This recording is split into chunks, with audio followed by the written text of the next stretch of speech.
En las profundidades heladas y sin aire del Cerro Rico de Potosí, en tiempos modernos, el único sonido debería ser el de la respiración de hombres vivos y el zumbido de su tecnología. Un equipo de geólogos, equipado con lo más avanzado en sensores sísmicos y equipos de comunicación, exploraba un túnel que constaba en los antiguos mapas españoles como sellado permanentemente. El aire era enrarecido y el silencio, tan profundo que parecía presionar los tímpanos.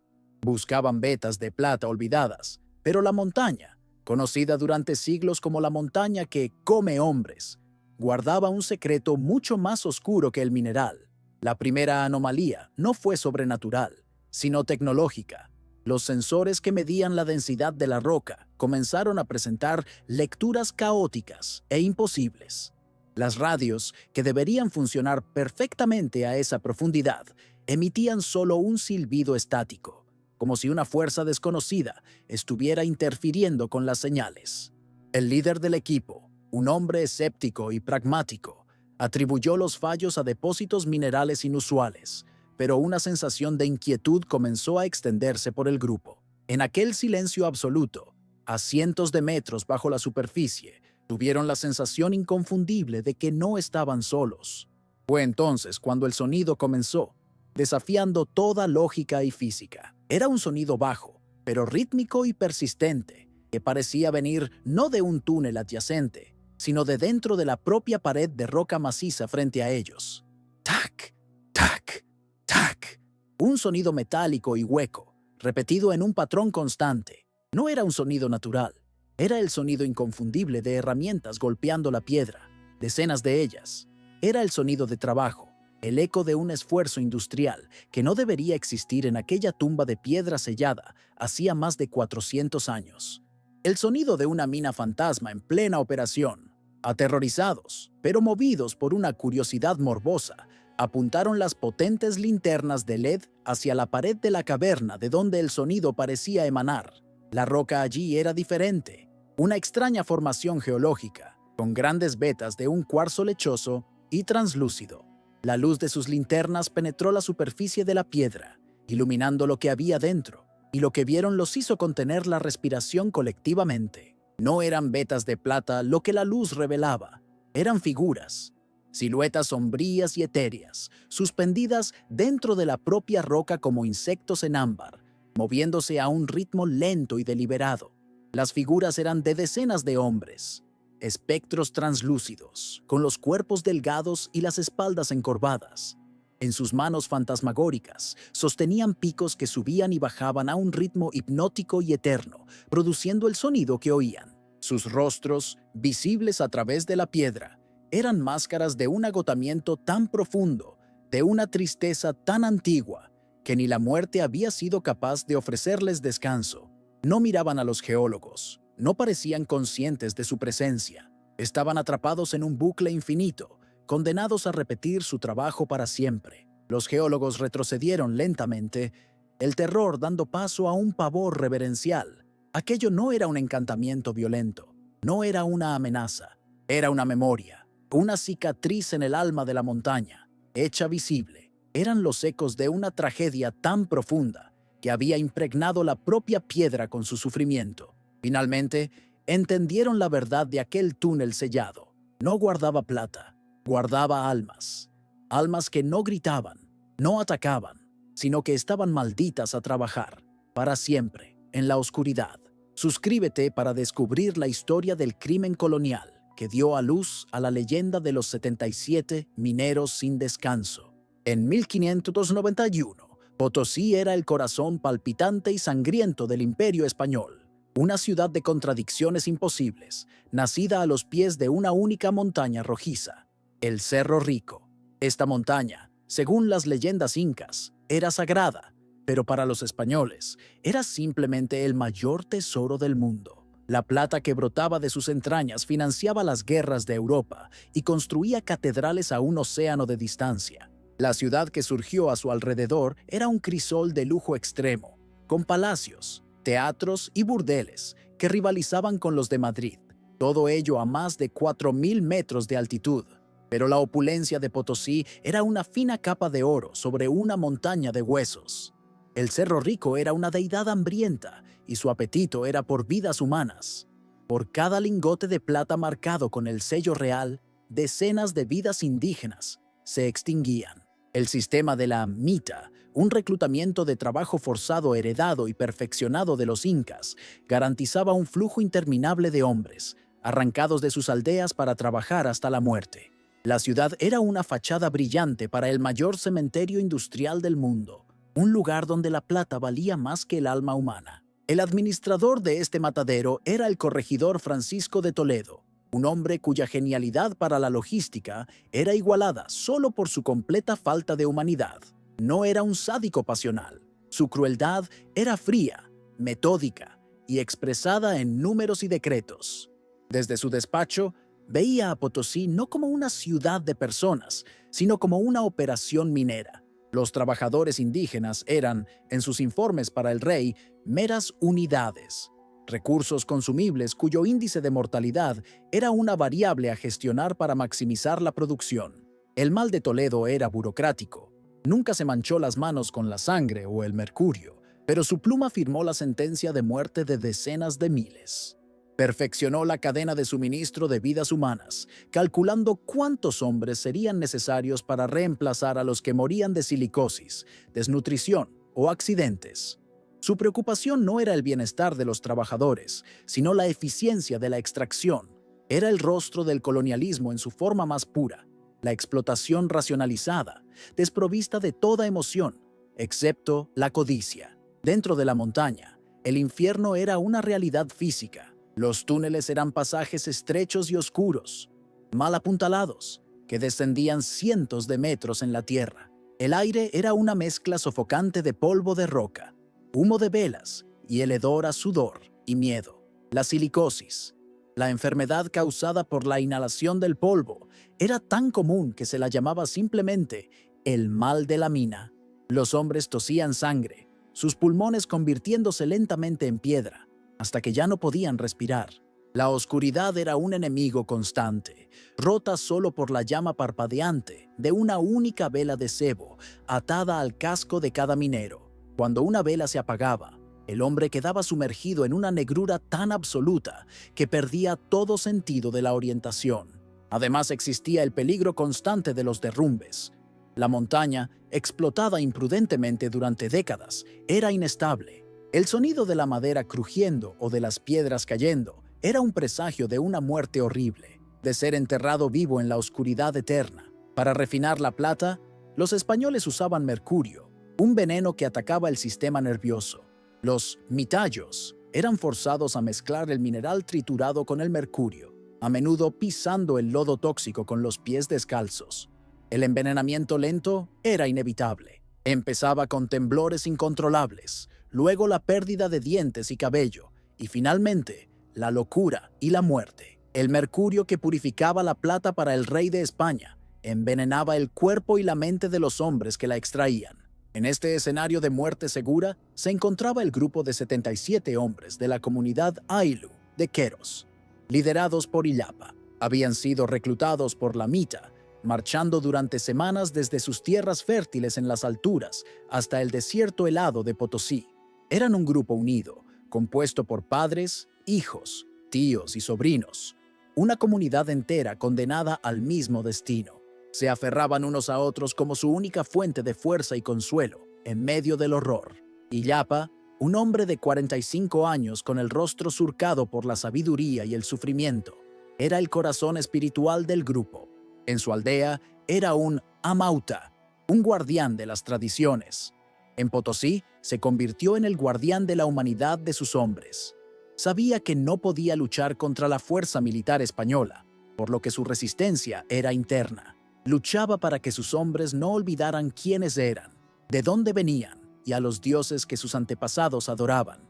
El mayor dolor de Illapa era el sacrilegio que se veía obligado a cometer cada día. Para su pueblo, las montañas eran apus, espíritus sagrados. El Cerro Rico era una entidad viva y cada golpe de pico era una puñalada en su carne, una herida a Pachamama, la madre tierra. Se sentía un traidor, un parricida, forzando a sus hombres a violar la deidad que debían proteger. Todas las mañanas, Antes de entrar en la mina, lideraba un ritual secreto, pidiendo perdón a la montaña por lo que estaban a punto de hacer. Dentro de los túneles, Illapa mantenía viva a la comunidad. Organizaba el reparto de las escasas raciones de comida y de las preciosas hojas de coca que les permitían soportar el agotamiento. Cuidaba de los enfermos, usando el conocimiento de hierbas que aún lograba encontrar. Y, lo más importante, contaba las historias. En la oscuridad, mientras descansaban, su voz era la única luz, tejiendo cuentos de sus dioses, héroes y de la vida antes de la llegada de los españoles, manteniendo encendida la llama de su cultura. Los 77 hombres se aferraban a estos pequeños actos de humanidad como un náufrago a un trozo de madera. Trabajaban en silencio, pero sus espíritus se comunicaban, compartían el pan, protegían a los más jóvenes y realizaban sus rituales en secreto, lejos de los ojos de los capataces. Eran una familia, unida no por la sangre, sino por el sufrimiento compartido y el liderazgo espiritual de Illapa. Habían aceptado la muerte, pero luchaban ferozmente por no perder su dignidad antes de que llegara. El fin de ellos comenzó con la llegada de un navío al lejano puerto de Lima. El barco traía un decreto del rey Felipe II, la corona, desangrando recursos para financiar sus guerras en Europa.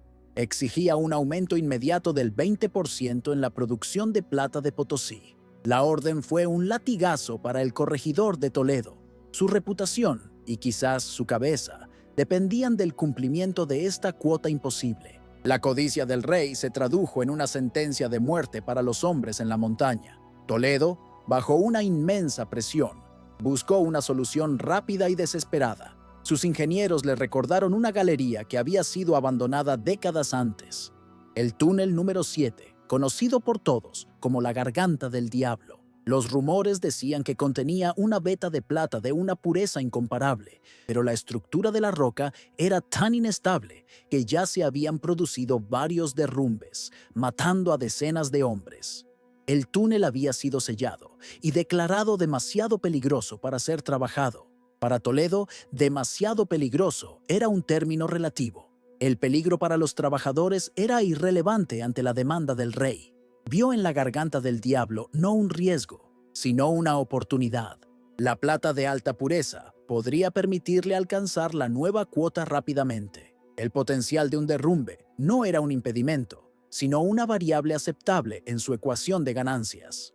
Dio la orden de que la entrada del túnel fuera reabierta de inmediato. Sabía que necesitaba a su grupo de trabajo más eficiente y disciplinado para la tarea.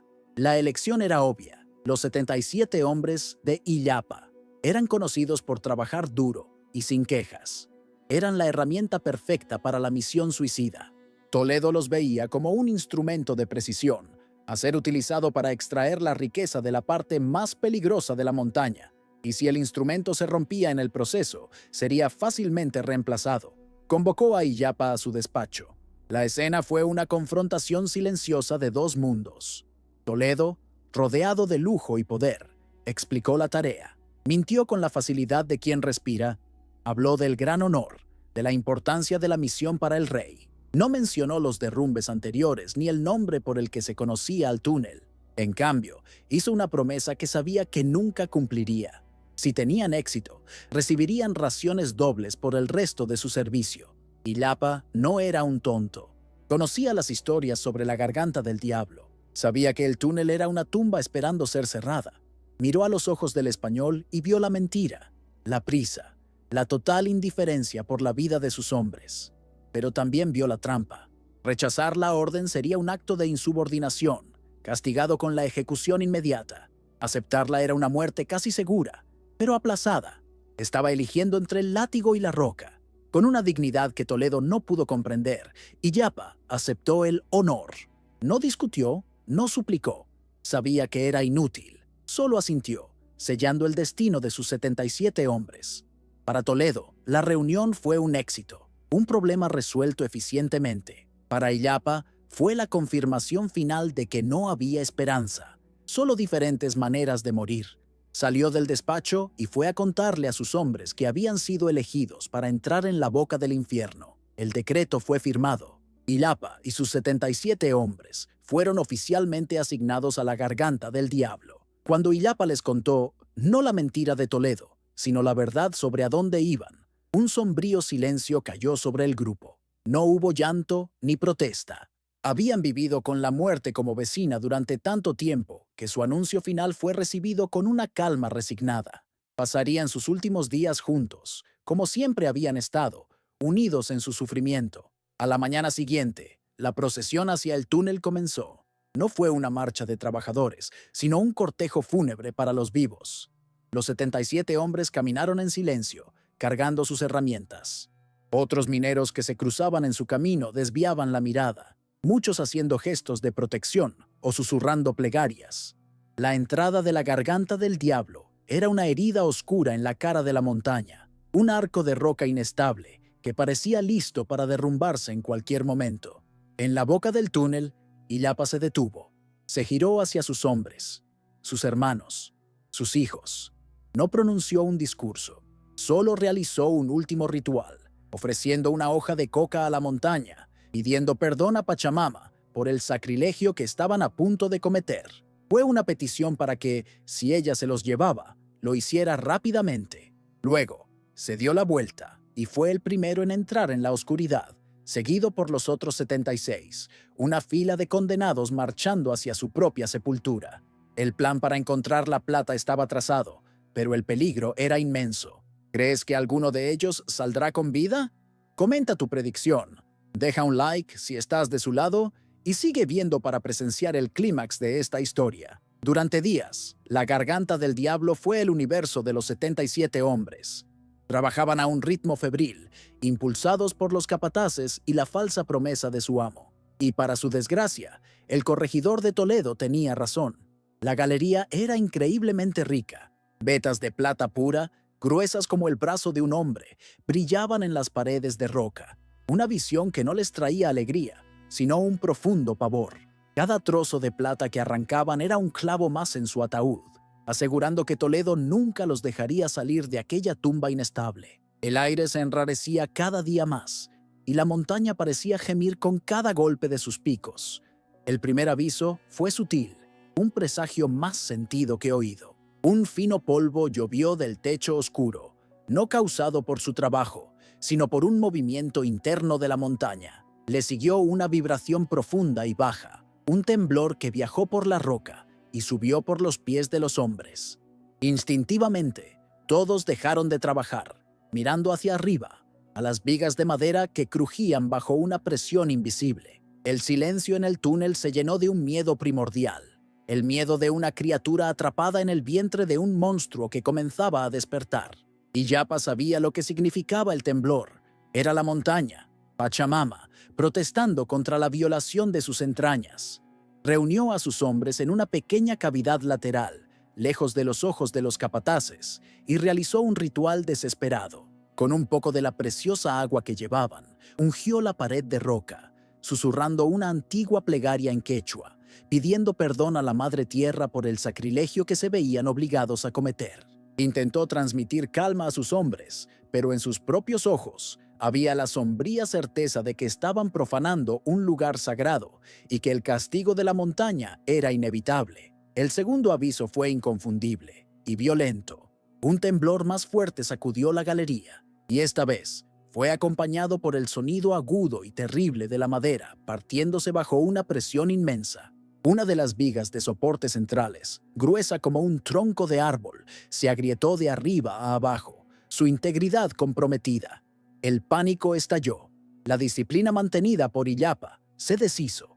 Los mineros más jóvenes, dominados por el terror, soltaron sus herramientas y comenzaron una carrera desesperada hacia la lejana entrada del túnel, una huida fútil de la furia de la montaña que ya había decidido su destino. No llegaron ni cerca. Un rugido ensordecedor, el sonido de 1.000.000 de toneladas de roca quebrándose y moviéndose, llenó el mundo. Fue el grito de muerte de la montaña. El suelo bajo sus pies se alzó y cayó como la ola de un océano de piedra.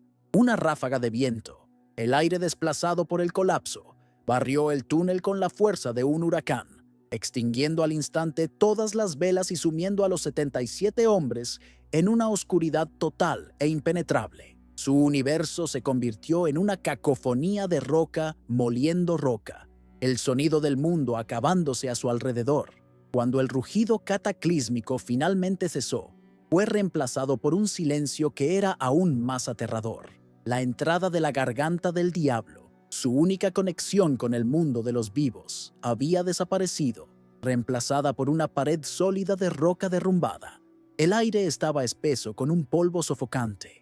En la oscuridad absoluta, el único sonido era el del agua goteando en algún lugar y los sonidos de hombres tosiendo, gimoteando y respirando de forma jadeante y aterrorizada. No habían sido aplastados. Su destino era mucho más cruel. Habían sido enterrados vivos en su propia mina. El verdadero horror comenzó a instalarse lentamente, a medida que el shock inicial daba paso a la terrible comprensión. Estaban atrapados en una tumba sellada, a cientos de metros bajo tierra.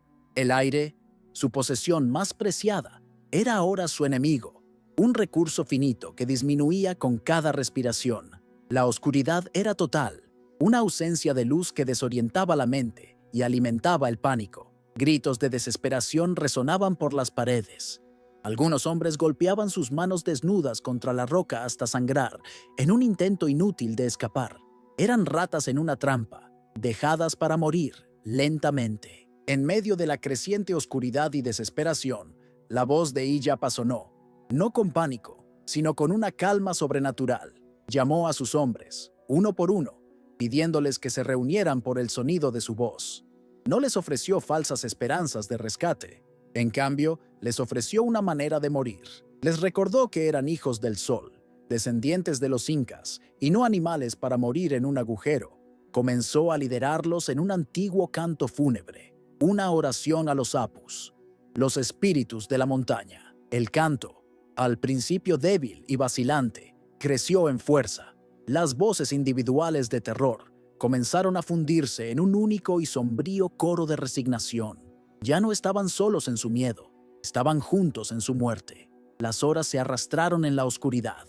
El aire se volvió enrarecido y tóxico. El canto se debilitó, las voces fallando, siendo reemplazadas por respiraciones jadeantes.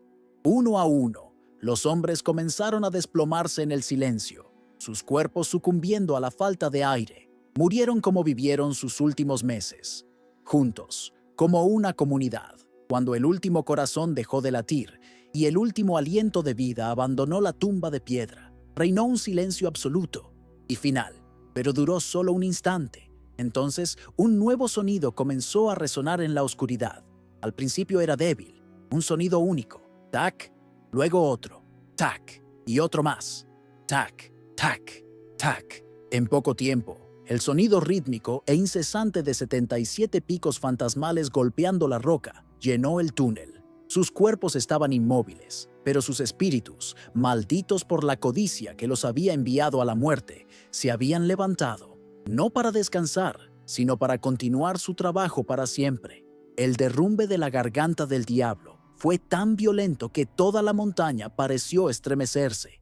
En los túneles adyacentes, un temblor profundo y prolongado sacudió las paredes, y una lluvia de polvo y pequeñas piedras cayó del techo, haciendo que cientos de otros mineros corrieran en pánico hacia la superficie, creyendo que todo el Cerro Rico se estaba viniendo abajo. En la ciudad de Potosí, la tierra tembló sutilmente, y una gran nube de polvo marrón, el aliento de Eras, fue expulsada de la boca de la mina principal. No había duda en la mente de nadie. Una gran tragedia había ocurrido en las profundidades oscuras y traicioneras de la montaña. Un capataz, que supervisaba la entrada del sector, corrió al despacho del corregidor, con el rostro pálido de terror y cubierto de polvo. Con la voz entrecortada, informó del desastre. La garganta del diablo se había derrumbado por completo. La entrada del túnel, antes una abertura oscura, era ahora una pared infranqueable de rocas recién caídas. No había sonido, ni señal de vida, y los 77 hombres liderados por Iyapa estaban, sin duda, sepultados bajo miles de toneladas de piedra. El capataz esperaba la orden de organizar un equipo de rescate, la respuesta estándar a tales accidentes, por muy fútil que fuera. Francisco de Toledo recibió la noticia sin parpadear. Sus primeros pensamientos no fueron para los hombres atrapados, sino para las cuotas de plata y la logística. No preguntó si había esperanza de supervivientes. Preguntó si el derrumbe había comprometido otros túneles productivos. Al enterarse de que el daño estaba contenido, hizo un cálculo frío. El costo de una operación de rescate sería inmenso, requiriendo semanas de trabajo y poniendo en riesgo la vida de otros trabajadores. La probabilidad de encontrar a alguien vivo era prácticamente nula. El valor de los 77 mitallos en sus libros era lamentablemente bajo. La ecuación, para él, era simple y la conclusión, inevitable. Con la misma calma con la que administraba las finanzas de la mina, administró la muerte de los 77 hombres. Tomó su pluma, la mojó en el tintero y redactó un decreto oficial. Declaró que el derrumbe había sido un lamentable y trágico acto de Dios, y que los 77 trabajadores habían perecido instantáneamente. Para garantizar la seguridad de la mina y evitar futuras tragedias, prohibió estrictamente cualquier intento de excavación o rescate en la zona y ordenó que la entrada del sector fuera permanentemente sellada. Con unas pocas frases bien formuladas, transformó una masacre causada por su propia codicia en un accidente inevitable y enterró a los hombres bajo la ley, al igual que la montaña los había enterrado bajo la roca. La orden se cumplió con una prisa sombría. Un equipo de trabajadores, no de rescate, sino de albañiles, fue enviado al lugar del derrumbe. Su trabajo no era quitar las piedras, sino añadir más. Construyeron una pared gruesa de roca y argamasa frente al túnel colapsado, sellándolo para siempre. Los hombres trabajaban en un silencio aterrorizado, sintiendo el peso de lo que estaban haciendo.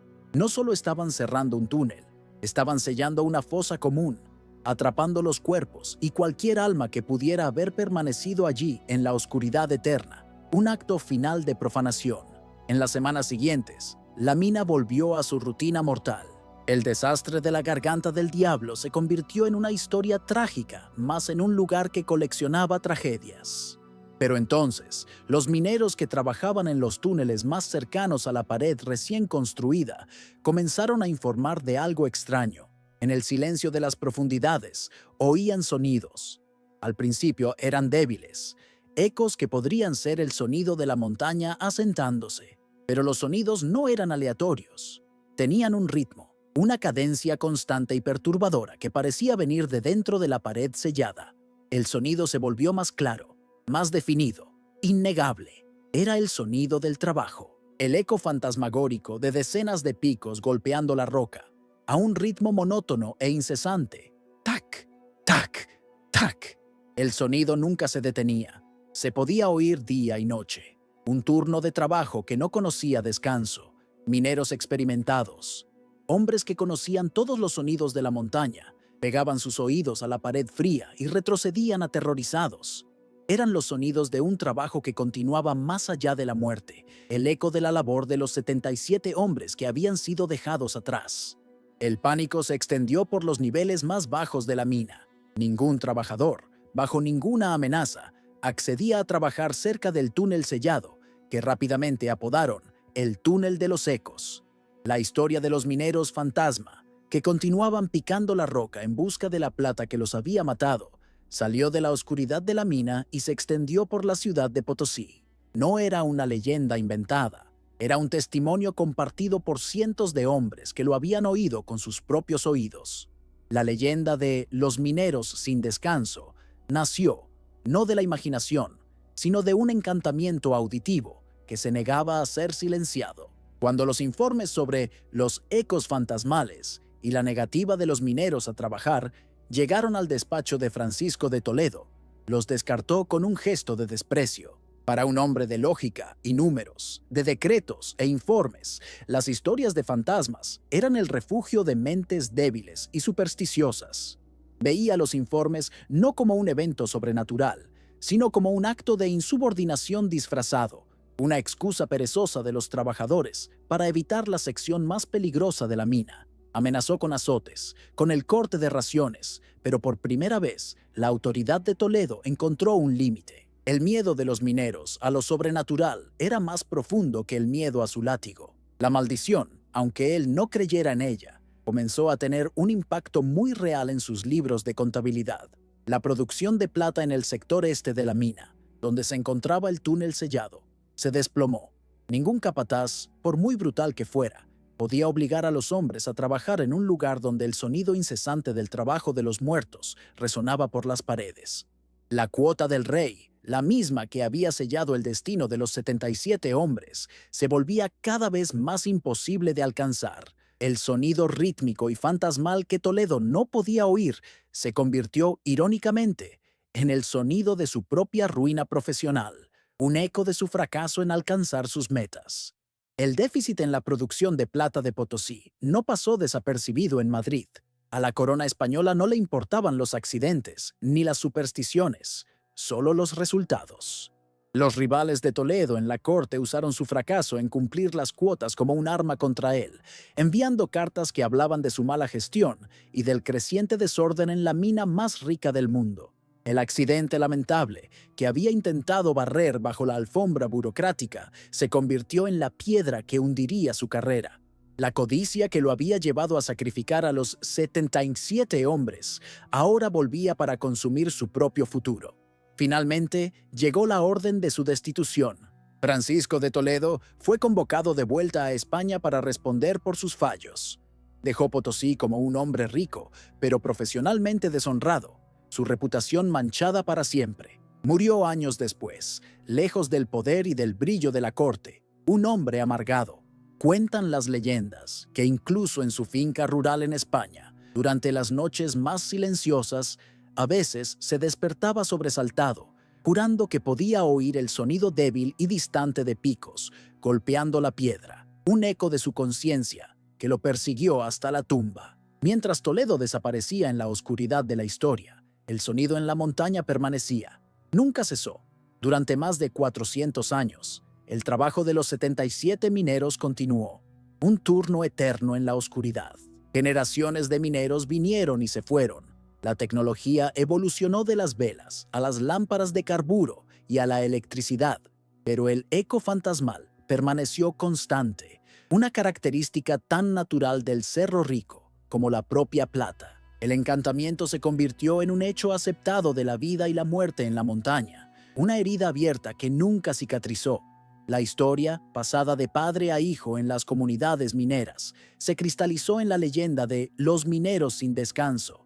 El cuento explicaba la naturaleza de la maldición. Los espíritus no eran malvados, no buscaban venganza contra los vivos. Su condena era una penitencia eterna, por haber sido forzados a cometer el sacrilegio de herir a Pachamama, la Madre Tierra. Sus espíritus quedaron atados a la montaña, condenados a continuar su trabajo para siempre, extrayendo una plata que nunca vería la luz del día, en un intento fútil de aplacar a la deidad que se vieron obligados a ofender. Su maldición era la repetición de su sufrimiento. Estaban atrapados en un bucle de su propia labor, un infierno no de fuego, sino de agotamiento perpetuo. Esta naturaleza melancólica del encantamiento lo hacía aún más poderoso. No era una historia para asustar, sino para entristecer. Los mineros vivos no sentían miedo de los 77, sino una profunda y reverente compasión. Eran los hermanos olvidados, los antepasados cuyo sacrificio estaba grabado para siempre en el corazón de la montaña, un recordatorio constante del precio de la plata. Con el tiempo, los mineros aprendieron a ver los sonidos no como una amenaza, sino como una comunicación de la propia montaña. Notaron que, a veces, el ritmo de los picos fantasmales cambiaba, volviéndose más rápido y frenético. Aprendieron que este cambio era un presagio, una advertencia de que la roca era inestable y que un derrumbe real era inminente. Los espíritus de los muertos, en su penitencia eterna, se convirtieron en los guardianes involuntarios de los vivos, su sufrimiento sirviendo como un sistema de alerta temprana contra los peligros de la montaña. Este sonido, que se convirtió en una brújula de seguridad para los mineros, es el mismo sonido que el equipo de geólogos del siglo XXI oiría, siglos después.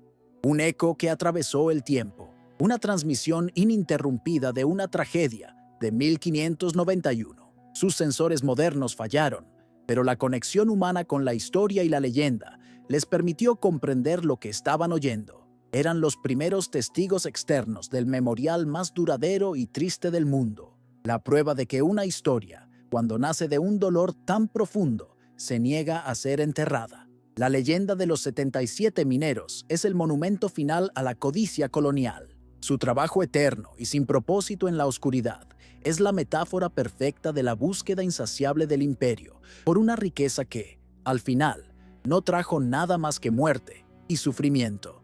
Los espíritus no son solo fantasmas, son un registro histórico, una memoria sónica que se negó a ser borrada por los decretos de un corregidor o por los libros de historia de los victoriosos.